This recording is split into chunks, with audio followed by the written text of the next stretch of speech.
It was gonna be a long trip, and my number one concern was, am I gonna fit on the sleeper bed? I'm 1.93 meters, and I highly doubt a Vietnamese train can facilitate my height.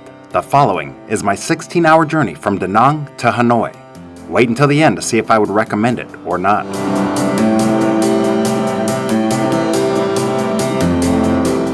It started off rather easy.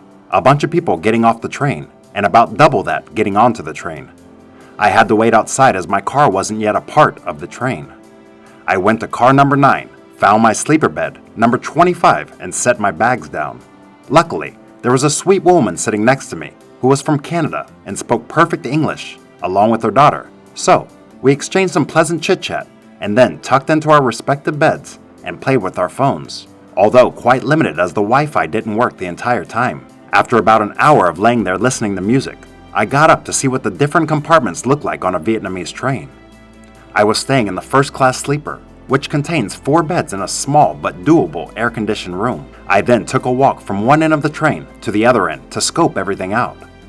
I saw compartments housing 6 bunk beds, soft chairs, as well as hard chairs. I guess depending on how long your journey is, depends on the comfortability you want to feel while on this moving locomotive. As I stared out one of the windows adjacent to a smelly toilet, a young boy became intrigued by me filming out the window. We started speaking and didn't stop for the next 2.5 hours.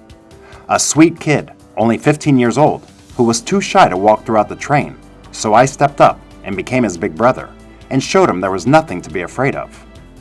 We came across a cabin filled with people reclined in their soft chairs, and then into the food car, which resembled a street food vendor with moving trees outside of the large windows instead of motorbikes on the street.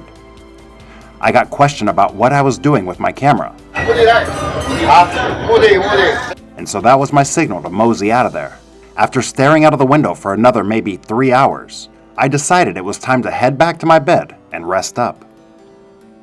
It's a long 16-hour journey from Danang to Hanoi, and I was a mere 4 hours in, which already felt like an eternity. The views out of the window were indeed majestic, seeing the changing landscape between green rubber plantations, beautiful lakes, small rivers, and neatly packed houses and small villages with people going about their daily business.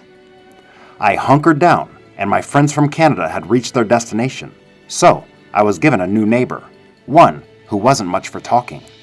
At one point, a new roommate came, and I was approached by the train staff, asking if I would like to be alone in my cabin. I thought for a second that it sounded nice, until she asked me for 300,000 dong. I quickly declined. She pushed a bit more, and then smirked, turned, and walked away. I covered myself with the thin blanket provided, and decided to call it a night around 8 p.m. We were scheduled to arrive in Hanoi about 4:20 in the morning. Needless to say, I didn't get much sleep. There are food vendors who come around yelling down the hallway ever so often, selling things like water, coffee, and steamed corn. Also, during lunch and dinner, a cart with the daily ration will come by, a sort of rice with meat option, which I declined. I finally fell asleep for a couple of hours before I heard some commotion in the cabin. I woke up to my neighbor packing her things up, and she said, "Hanoi," so I quickly jolted to my feet, gathered my things, and headed outside.